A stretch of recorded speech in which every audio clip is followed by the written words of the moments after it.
Hello everyone, welcome back to my channel learning with Jyoti and I am Jyoti. तो आज की जो वीडियो है उसमें हम बात करेंगे कि हमें डिस्क्रिप्टिव पार्ट की प्रिपरेशन कैसे करनी है। अब चाहे वो पीआरटी हो, टीजीटी हो या पीजीटी हो, आपका कोई भी सब्जेक्ट हो। ये आज के वीडियो में मैं कुछ बेसिक ऐसे चीज़ें आपको बताना चाहूँगी जो हर सब्जेक्ट पे अप्लाई होगी, जो आपको करनी ही करनी है। आपने कोर्स लिया है, नहीं किया लिया, कोई बात नहीं, ठीक है। मैं उस चीज़ पे नहीं जा रही। अगर आपको लगता है कि आपको कोर्स लेना चाहिए, आप खुद से प्रिपेयर नहीं कर पा रहे हो, आपके पास कंटेंट नहीं है, आपको समझ नहीं आ रहा और आपको किसी पे ट्रस्ट है, ठीक है, तो आप कोर्सेज को ले सकते हो। मैं पर्सनली कोर्सेज डिस्क्रिप्टिव के लिए नहीं ले रही हूँ। दो रीज़न है कि एक तो अच्छा कोर्स कोई मिल नहीं रहा, दूसरा मुझे ये समझ में आया कि जो चीज़ है ही हुई ही पहली बार है, तो जो हमें पढ़ाएंगे डिस्क्रिप्टिव का प्रॉपर अच्छे खासे लाइक पैसा लेके जो कोर्स बेच रहे हैं, जब उनको खुद को ही एक्सपीरियंस नहीं है डिस्क्रिप्टिव का, जब डिस्क्रिप्टिव हो ही पहली बार रहा है, तो वो भी तो कहीं ना कहीं से इधर उधर से आइडिया लेके ही तो हमें बताएंगे, ठीक है। शॉर्ट तो उनको भी नहीं पता है। तो अगर आप कोर्स ले रहे हैं तो फिर किसी ऐसे पर्सन का लीजिए जो आपके सब्जेक्ट का है और उसने डिस्क्रिप्टिव पेपर्स कभी लिखे हैं। तो ऐसे पर्सन की तो आप हेल्प ले सकते हैं, या फिर जो बहुत एक्सपीरियंस पर्सन है, ठीक है। अदरवाइज तो देखो, मैं तो यही सजेस्ट करूंगी कि पैसे जहाँ कहीं पे भी लगा रहे हैं सोच समझ के लगाइए, ठीक है। तो अब बात करते हैं कि अगर आप सेल्फ स्टडी कर रहे हो तो आपको कैसे करना है, और विदाउट कोर्स भी आप कर सकते हो, ठीक है। तो हमें ये चीज़ ध्यान रखनी है, सबसे पहली चीज़ कि ईएमआरएस और केवीएस, ये दोनों की कंडक्टिंग बॉडी जो है वो है सीबीएसई, ठीक है। और केवीएस, ईएमआरएस, एनवीएस, इन सारी स्कूल्स में जो बुक्स अप्लाई होती हैं वो होती है एनसीईआरटी, ठीक है। ये प्योरली एनसीईआरटी को फॉलो करते हैं।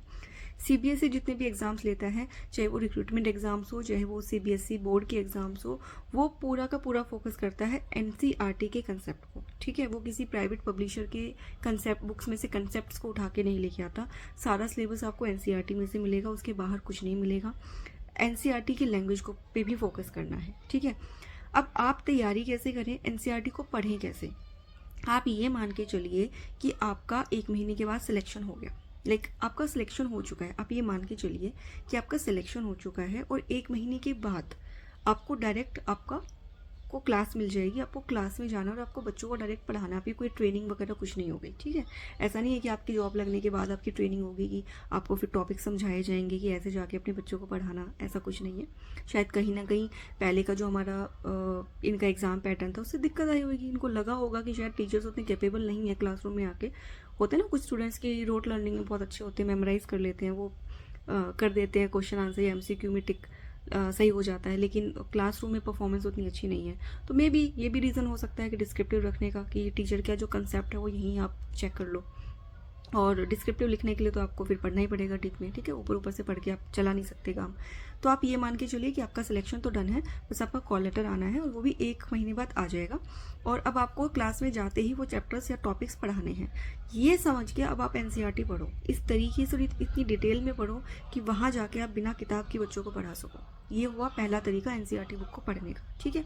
एक बार आपको चैप्टर को रीड करना है, सेकेंड टाइम में पेंसिल उठाओ, ये मैं खुद भी ऐसे ही करती हूँ। पेंसिल उठाओ, जो भी आपको इंपॉर्टेंट लगा उसको अंडरलाइन कर लो। अगर आप फर्स्ट टाइम में अंडरलाइन करने लग गए ना, आप देखोगे कि आपने लगभग चीज़ें अंडरलाइन कर ली, ऐसा लगेगा पूरा चैप्टर ही अंडरलाइन कर लिया, ठीक है। तो सेकेंड रीडिंग में अंडरलाइन करना इंपॉर्टेंट पॉइंट्स, ठीक है।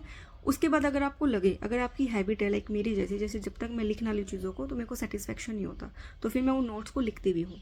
लेकिन अगर आपको लगता है कि नहीं, आप लिखने के बजाय आप 3 बार उसको रिवाइज ज़्यादा अच्छे से कर लोगे, तो आप उसको डायरेक्ट रिवाइज कर लो। It's up to you. देखो, किसी किसी की राइटिंग हैबिट होती है कि लिखने से याद होता है, किसी किसी को 2-3 बार रिवाइज करने से भी याद हो जाता है, वो आपके ऊपर है। तो एनसीईआरटी रिवाइज रीड कर लिया, उसको रिवाइज कर लिया, नोट्स बना लिया, ये हो गया साइड में। अब आपको डेली का टारगेट ये लेना है कि जो भी चैप्टर आपने किया है उस चैप्टर के रिलेटेड एमसीक्यूज आपको करने हैं। अब वो एमसीक्यूज कैसे मिलेंगे, आप जो साइट्स होती हैं, लाइक जैसे टेक्स्ट बुक हो गया, वहाँ पे सर्च कर लो, अपने सब्जेक्ट के एमसीक्यूज चैप्टर डाल के मिल जाएंगे। या आप गूगल कर लो, चैट जीपीटी की हेल्प ले लो, या आप एनसीईआरटी यूज़ करते हो, एमसीईआरटी के बैक साइड होगा, ठीक है। चैप्टर पढ़ते पढ़ते अगर आपको लग रहा है कि यहाँ से कोई क्वेश्चन फ्रेम हो सकता है, आप ही सोचो बच्चों को फंसाना है, ऐसे क्वेश्चंस बनाने कि आपका बच्चा फंस जाए, और वो भी आप तभी कर पाओगे जब आपने डीप में वो चैप्टर पढ़ा है, ठीक है। तो वहीं पे आप शॉर्ट एमसीक्यूज बना सकते हो। कोशिश करो वहीं से एक लॉन्ग क्वेश्चन बना दो, क्योंकि आपका सब्जेक्ट, आपको पता होता है कौन सी चीज़ ज़्यादा इंपॉर्टेंट है, कौन सी नहीं है, ठीक है। 2 चीज़ें डन हुई कि आपको आपका जैसे अगर टीजीटी और पीजीटी है तो आपको बोर्ड की पेपर्स उठाने हैं, ठीक है। एग्ज़ाम आइडिया एक बुक आती है जिसमें लगभग हर सब्जेक्ट की बुक में आपको मिल जाएगा, science, Hindi, English, math, commerce सब में। तो एग्ज़ाम आइडिया में क्या होता है कि सीबीएसई के एक्सपेक्टेड क्वेश्चंस दिए होते हैं विद सॉल्यूशंस, तो वहाँ से भी आपको आइडिया मिल जाएगा कि चैप्टर से किस किस टाइप के क्वेश्चन बन सकते हैं। वहाँ से आप अपनी राइटिंग की प्रैक्टिस कर सकते हो, ठीक है। और आपको क्या करना है, जो डेली का रूटीन है, डेली जितना चैप्टर हुआ उसके एमसीक्यूज, ठीक है। डेली 2 क्वेश्चंस आप लिखने का ट्राई करो, 2 डिस्क्रिप्टिव क्वेश्चंस आप लिखने का ट्राई करो। गलत लिख रहे हो कोई बात नहीं, पहले लिखो, फिर उसका आंसर चेक करो, सर्च करो कि आंसर सही है कि नहीं, अपने चैप्टर से मैच करो। और अगर डिस्क्रिप्टिव राइटिंग में प्रॉब्लम आ रही है कि आपको नहीं समझ आ रहा 4 मार्क्स में क्या लिखना है, कैसे लिखना है, तो मुझे कमेंट सेक्शन में बता दीजिएगा। मैं उसके लिए एक सेपरेट वीडियो बना दूंगी, क्योंकि मेरी कोशिश रहती है कि मैं शॉर्ट वीडियोस बनाऊँ, बहुत लंबी वीडियोस ना बनाऊँ, क्योंकि उसमें फिर टाइम वेस्ट होता है बहुत ज़्यादा, और जो मेन चीज़ हो जाती है मुझसे बातें इतने ऐसी आउट ऑफ द ट्रैक हो जाती हैं कि जो मेन टॉपिक होता है वो कहीं ना कहीं पीछे रह जाता है। तो आप बोलोगे तो फिर मैं उस पर एक डिटेल वीडियो बना दूँगी, ठीक है। तो आज की वीडियो यहीं ख़त्म करते हैं। आई होप आपको थोड़ी बहुत क्लैरिटी मिली होगी। बाकी की बात करते हैं नेक्स्ट वीडियो में, but on the basis of your demand. अगर आप कमेंट करेंगे आपको नेक्स्ट वीडियो चाहिए तो हम उस टॉपिक पे बना देंगे, ठीक है। आई होप आपको ये वीडियो यूजफुल लगा होगा। Thank you so much for watching. Take care, bye bye and all the best.